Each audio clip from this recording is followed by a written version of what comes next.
Bismillahirrahmanirrahim. Assalamualaikum warahmatullahi wabarakatuh. Bagaimana kabarnya para pendengar sekalian? Semoga selalu dalam keadaan sehat walafiat dan senantiasa memberikan semangat ya dalam aktivitas dan segala kegiatan yang insya Allah memiliki nilai manfaat dan tentunya bertujuan pada hal-hal yang positif dan baik. Dalam kesempatan kali ini saya akan melanjutkan pembahasan mengenai Al-Quran sebagaimana yang disampaikan dalam siniar episode pertama. Kali ini kita membicarakan bagaimana Al-Quran bisa mengubah hati seseorang dan bagaimana kita sejatinya harus merubah diri kita menjadi pribadi-pribadi yang lebih baik karena asas-asas yang disampaikan di dalam Al-Quranul Karim yang kita pegang sehari-hari kita.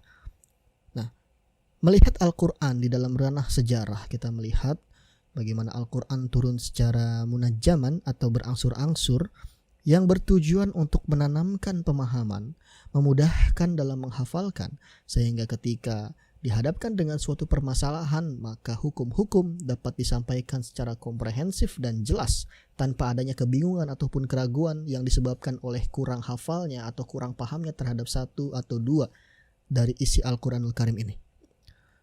Para pendengar sekalian, bahwa di era saat ini kita menyadari bahwa banyak sekali orang yang memiliki pandangan tentang Al-Quran. Contohnya adalah orang-orang barat gitu ya, mempunyai sikap tersendiri tentang Al-Quran yang semuanya hampir seragam. Bahwa mereka mengingkari penisbatannya dengan Allah dan menganggapnya sebagai sebuah kitab karya manusia, yaitu Muhammad dan karangannya. Nah, di antara mereka ini ada yang beranggapan bahwa Nabi Muhammad SAW ini mengarang Al-Quran dengan cara tertentu, lalu mengakui bahwa ini merupakan karyanya dan kemudian dinisbatkan si karya ini kepada Allah Subhanahu wa taala yang baik disengaja ataupun tidak ya. Nah, di antara mereka ada yang beranggapan bahwa Nabi Muhammad mengutipnya dari kitab-kitab orang terdahulu, yakni para ahlu kitab Yahudi dan Nasrani, kitab Injil dan kitab Taurat ya. Ada pula yang beranggapan bahwa Nabi Muhammad SAW ini 100% mengarangnya secara sengaja, lalu membayangkan bahwa Allah Subhanahu wa taala yang mewahyukan kepadanya. Padahal itu murni datang dari dirinya sendiri, bukan bersumber dari manapun di luar dirinya. Nah, hal-hal semacam ini yang dilakukan oleh orientalis atau barat ya, yang bertujuan untuk menghancurkan akidah atau keimanan dalam Islam, menghancurkan pondasi dalam Islam melalui kitab sucinya, ini telah dibantah oleh Syekh Rashid Ridho di dalam bukunya Al-Wahyul Muhammadi sebagai penghadangan terhadap berbagai serangan yang dilancarkan terhadap Al-Quran. Masih banyak anggapan-anggapan lain tentunya tentang Nabi Muhammad SAW sebagai pribadi, orang yang benar-benar dan dipercaya, atau as-sadiqul amin, sebuah sebutan yang diberikan orang-orang sebelum beliau menjadi rasul, karena mereka tidak pernah melihat satu kedustaan pun dalam diri beliau. Dan dari Nabi Muhammad SAW, dari pribadinya ini tidak membiarkan kedustaan terhadap manusia serta tidak akan berdosa terhadap Allah, seperti yang pernah disampaikan oleh Kaisar Romawi Heraklius setelah dia membaca surat yang dikirimkan oleh Nabi Muhammad yang mengajaknya masuk Islam. Sementara di waktu yang sama ada segolongan orang dari kaum Quraisy, sehingga Heraklius mengajukan beberapa pertanyaan yang mendetail tentang diri beliau. Nah, ini dalam Sirah Nabawi terjadi ketika sebagian kabilah dari Quraisy datang ke wilayah Heraklius dan ditanyakan bagaimana kepribadian Muhammad sebagai seorang yang mengirimkan surat ini. Dari jawaban mereka itu, Heraklius tahu bahwa Nabi Muhammad SAW itu adalah nabi yang ditunggu-tunggu. Seperti yang pernah diberitahukan oleh Isa Al-Masih, yang mana ini adalah kepercayaan dari Heraklius di masa itu. Sekiranya saja Heraklius ada di sisinya, tentu dia mau membasuh kedua kaki beliau, bahkan sampai mengatakan hal seperti itu. Tapi ya orang di sekitarnya itu tidak setuju jika dia menemui beliau, maka dari itu dia lebih memilih mementingkan keridhaan mereka, para penasihat-penasihat rajanya ini, dan lebih menyukai kekuasaannya dalam Islam. Dan disinilah kita bisa lihat bahwa kekuasaan bisa mengalahkan keimanan, sebagaimana yang dilakukan oleh Heraklius. Padahal beliau hampir saja beriman dan meyakini bahwa Nabi Muhammad SAW adalah utusan Allah dan surat ini adalah benar, ajakan ke dalam agama yang benar. Nah, di sisi lain, hadirin sekalian, Heraklius juga pernah mengajukan pertanyaan kepada kabilah Quraisy, apakah kalian pernah melihat Muhammad ini berdusta? Lalu mereka menjawab, tidak sekalipun kami melihatnya berdusta. Kami tidak pernah melihatnya berdusta. Lalu Heraklius berkata, tidak mungkin dia membiarkan kedustaan terhadap manusia lalu berdusta terhadap Allah. Nah, tuduhan-tuduhan yang terjadi di zaman itu perihal Nabi Muhammad SAW yang dilancarkan oleh kaum-kaum kafir dari Quraisy ataupun dari kabilah yang lainnya, secara tidak langsung ini dibantah oleh Heraklius yang mengatakan bahwa bagaimana mungkin dia berdusta atas nama Allah, berdusta atas nama Tuhan, sedangkan dia tidak pernah berdusta atas nama manusia. Nah, berbagai tuduhan ini ya tak berbeda ya tentunya, yang orientalis atau misionaris di zaman sekarang tidak jauh berbeda dengan apa yang terjadi di masa dulu orang-orang kafir Quraisy yang menyembah berhala. Nah, terkadang mereka ini kebingungan tentang hakikat Al-Quran dan hakikat kedatangannya, maka mereka berdalih dari satu anggapan ke yang lain anggapan dan tidak pernah yakin terhadap satu anggapan. Bahkan di dalam Al-Quran surah Anbiya ayat kelima, A'udzubillahi minasyaitonirrajim, bal qalu abghathu ahlami bal iftarahu bal huwa syair. Shadaqallahul azim.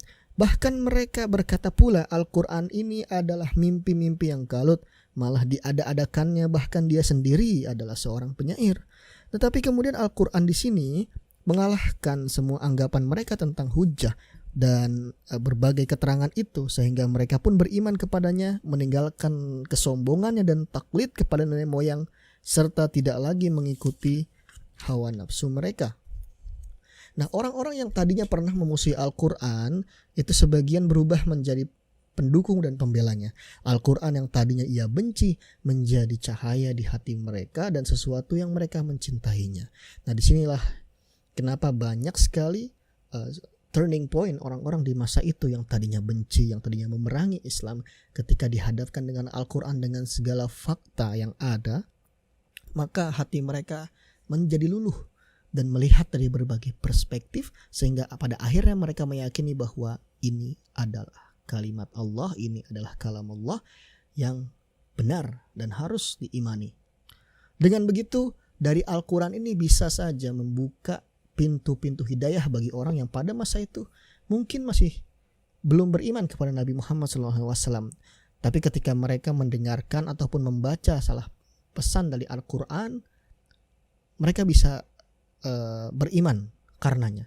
Sebagaimana riwayat Umar bin Khattab di masa itu, ketika beliau masih membenci Nabi Muhammad SAW, tapi setelah mendengar dan membaca salah satu ayat ya dalam Al-Quran surah Toha, beliau langsung luluh hatinya dan ternyata meyakini bahwa kalimat seperti ini tidak mungkin datang dari manusia. Dan sontak di hari itu Umar bin Khattab bergegas mengunjungi Darul Arqam untuk bersyahadat dan meyakini bahwa Nabi Muhammad SAW adalah seorang Rasul yang benar-benar Allah turunkan untuk menyampaikan pesan-pesan ilahiyah melalui Al-Quranul Karim ini. Nah, tapi banyak sekali ya macam-macam orang-orang yang membenci Al-Quran, dari baik di zaman dahulu ataupun di zaman sekarang. Ya, sebagian juga ada yang memiliki paham materialis yang tidak percaya kepada apa yang dibalik materi yang ada ditangkap oleh panca indera, sehingga lumrah saja jika mereka nggak percaya sama hal-hal semacam wahyu, nubuat, kenabian. Bahkan sebagian dari mereka itu tidak percaya bahwa adanya Tuhan yang menguasai alam ini.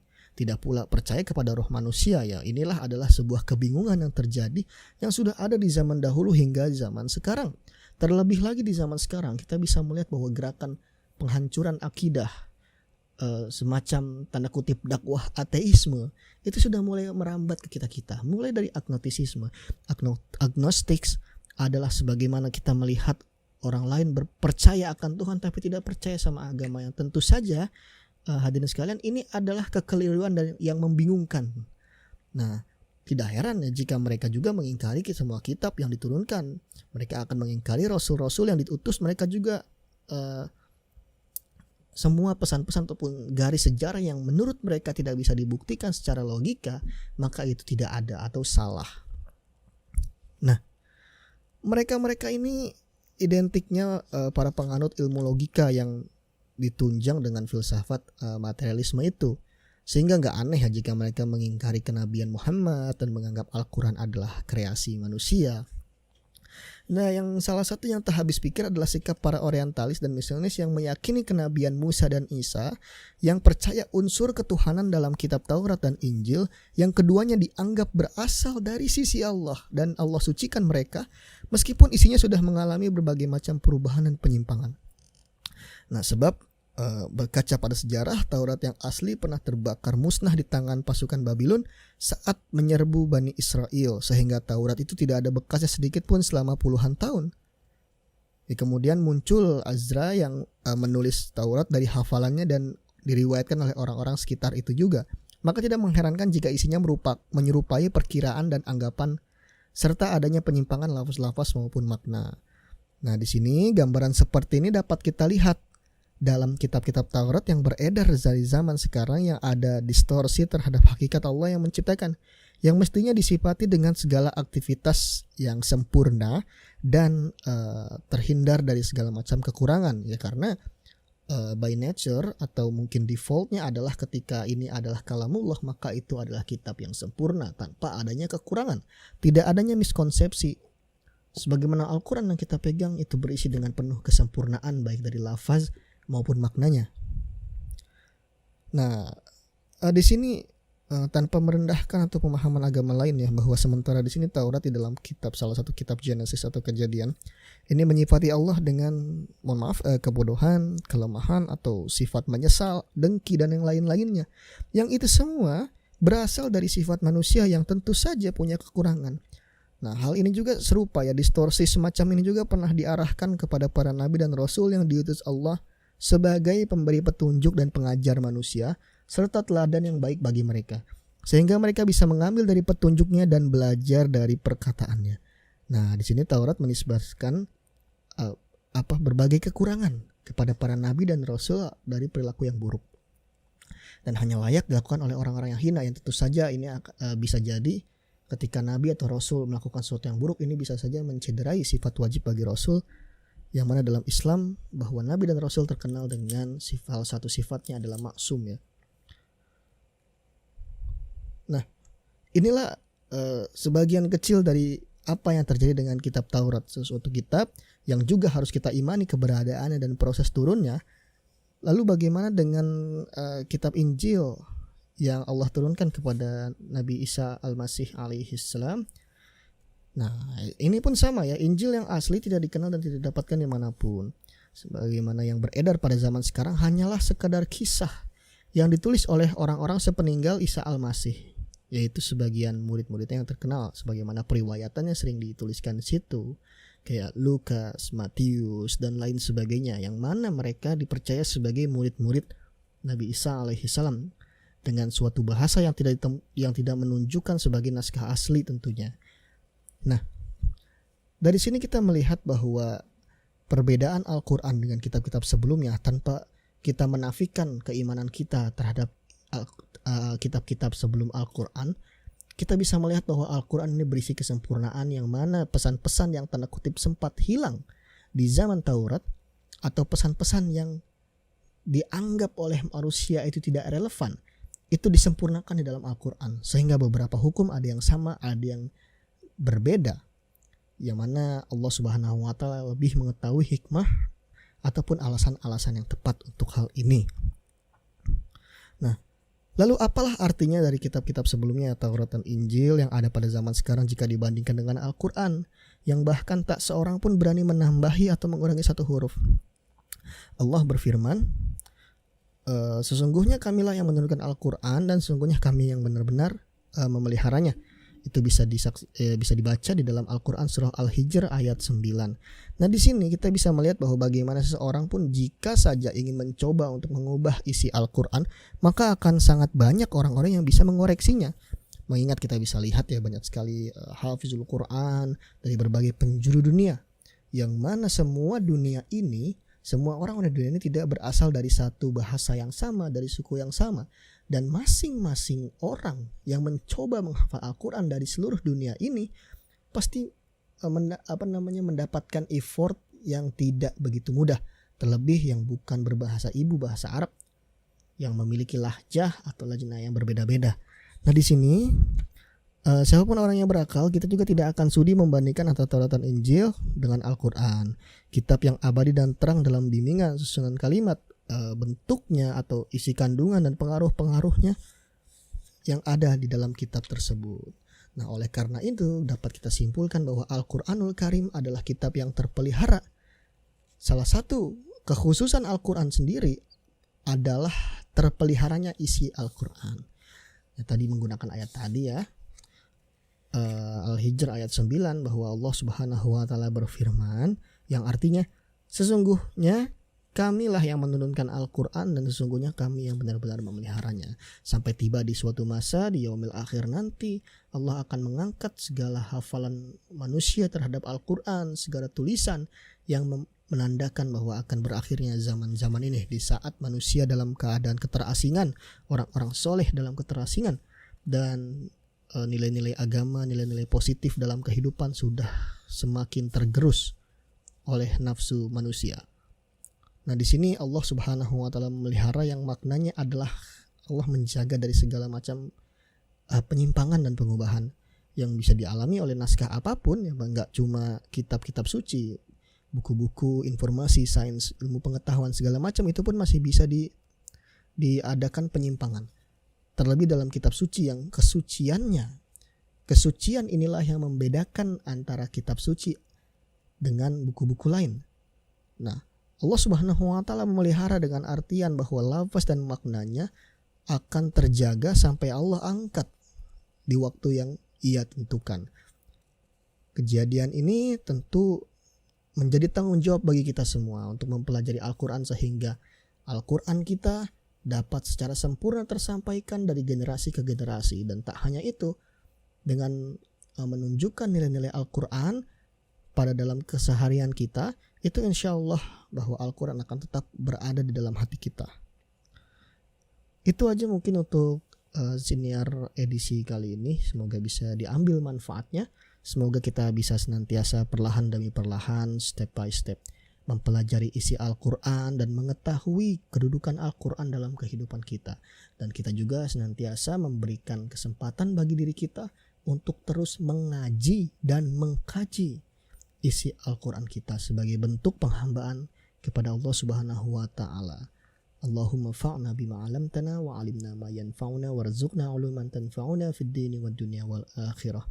Wal 'afu minkum wa billahi taufiq wal hidayah wa ridha wal inayah. Wassalamualaikum warahmatullahi wabarakatuh.